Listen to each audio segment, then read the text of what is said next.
हार्दिक हार्दिक शुभेच्छा। प्यार भी भरपूर गया, अरे प्यार भी भरपूर गया, मांग का सिंदूर गया, नन्ही नन्हालों की लंगोटियां चली गई।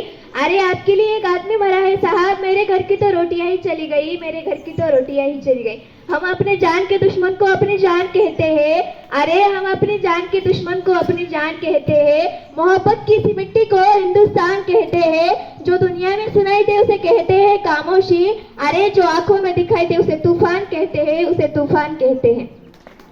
परम माननीय मुख्य अतिथि चेयरमैन सर, डायरेक्टर सर, प्रधानाचार्य जी, गांव के पधारे हुए गणमाननीय व्यक्ति, मेरे आदरणीय गुरु और आप सभी को 15 अगस्त की हार्दिक शुभकामनाएं।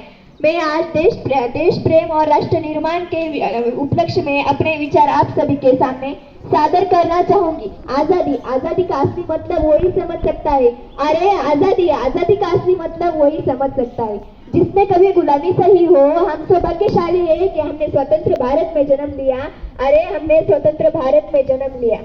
आजादी की लौट 1857 में ही जल चुकी थी, जो 1947 में हमारे देश को आजाद कराई, हमारे देश को आजाद कराई, उसके बाद हमारे देश को आजाद कराई। प्राचीन, मध्यकालीन और वर्तमान भारत के उदाहरण से मैं ये स्पष्ट करना चाहूंगी कि जब हम फिरंगियों के फेरे में फंस गए थे तो रंगदे बसंती चोला की एक आवाज पर टोलों के टोले उमड़ आए थे। और उसके बाद 62, 71 और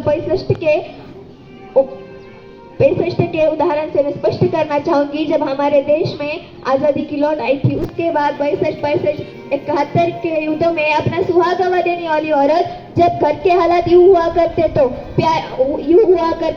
प्यार भी भरपूर गया, मांग का सिंदूर गया, नन्ही नन्हालों की लंगोटियां चली गई, छोटी छोटी बेटियों की चोटियां चली गई, बाप की कमाई गई, भाई की पढ़ाई गई, एक ऐसा विस्फोट हुआ पता ही नहीं चला, पूरी जिस्म की बेटियां चली गई, पूरी जिस्म की बेटियां चली गई। अरे आपके लिए एक आदमी मरा है साहब, मेरे घर की तो रोटियां ही चली गई, अरे मेरे घर की तो रोटियां ही चली गई। इस तरह पूरा परिवार अपनी देशभक्ति साबित कर रहा होता था। तब देश बलिदान मांगता था, तब देश लड़ जाने को कहता था, तब देश मर जाने को, मिट जाने को, फांसी तक जाने को कहता था।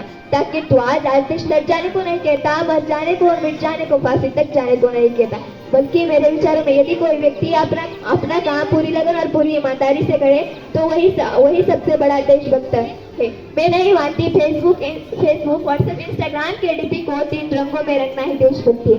यदि आप कहेंगे कि फुटपाथ में रहने वाला बादशाह, यदि आप कहेंगे कि वर्ष में 2 बार तिरंगा हाथ में लेना देशभक्ति है, तो मैं पूछना चाहूंगी, फुटपाथ में रहने वाला बादशाह, अरे फुटपाथ में रहने वाला बादशाह जब नंगे पांव तिरंगा बेच रहा होता है, अरे जब तिरंगा बेच रहा होता है तो उसे क्या आप देशभक्त कहेंगे? अरे तो उसे क्या आप देशभक्त कहेंगे? नहीं, उसकी देशभक्ति नहीं, उसकी पेट के भूख की शक्ति है जो उसे ऐसा करने को मजबूर करती है, क्योंकि ना वो मस्जिद को जानता है, ना वो शिवाइयों को जानता है। अरे क्योंकि ना वो मस्जिद को जानता है, ना वो शिवाइयों को जानता है, वो पेट के असाब को केवल भोजन करने वालों में जानता है, अरे केवल भोजन करने वालों में जानता है। अपने परिवार, अपने समाज और अपने राष्ट्र के प्रति समर्पण का भाव है देशभक्ति। हर एक देशद्रोही के जीवन में आने वाला तूफान है हमारी सच्ची देशभक्ति।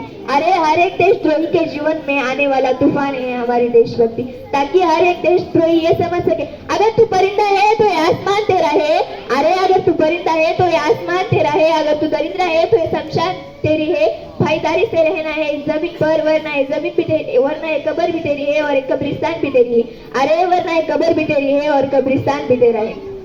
अब मैं बताना चाहूंगी हमारे देश में, अब मैं बता दूं, महिला सुरक्षा के मामले में हम आज भी चौथे पायदान पर आते। हम एक ऐसे समाज में जीते हैं जो पत्थर के मुहूर्त को लगते, बहुत दूर नंगे भूखे तड़पते सो जाते हैं लोग, अरे नंगे भूखे तड़पते सो जाते हैं लोग।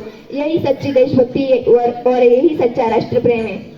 मैं नहीं मानती ना सरकार मेरी है, ना रौफ मेरा है, अरे ना बड़ा सा नाम मेरा है, अरे ना सरकार मेरी है, ना बड़ा सा नाम मेरा है, बस इतनी सी बात का गुरूर है मुझे कि मैं भारत की हूँ और ये भारत मेरा है, अरे बस इतनी सी बात का गुरूर है मुझे कि मैं भारत की हूँ और ये भारत मेरा है।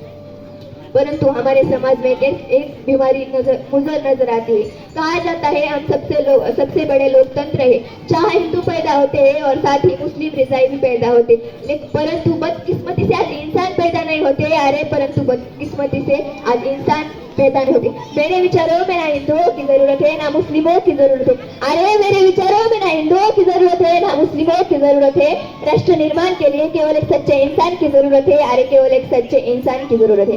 जरा सोच कर देखिए, ये पेड़ पौधे उस जहां में अगर जरा भी परेशान हो जाए, अगर परिंदे भी हिंदू और मुसलमान हो जाए, अरे अगर परिंदे भी हिंदू और मुसलमान हो जाए, यही सच्ची देशभक्ति और यही सच्चा राष्ट्र प्रेम है। आप मेरे विचारों में राष्ट्र का निर्माण तब संभव होगा जब एक गरीब बच्चा मध्याह्न भोजन के लिए नहीं बल्कि ज्ञान लेने के लिए सरकारी स्कूल की चौखट पर जाएगा। अरे ज्ञान धारण के लिए सरकारी स्कूल की चौखट पर जाएगा। अब मैं सैल्यूट करना चाहूंगी सड़क पर दिन रात हमारी रक्षा के लिए खड़े हर उस जवान को, इस देश की पुलिस प्रशासन और सरकार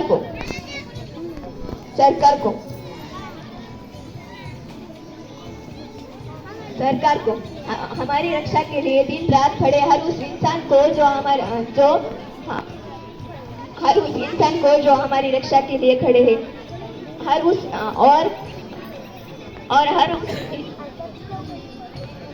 उस इंसान को जो हमारे देश की रक्षा के लिए खड़े। और अंत में मैं बस इतना ही कहना चाहूंगी ना, मैं नहीं मानती एवढे बोलून माझं भाषण संपलं। जय हिंद, जय महाराष्ट्र।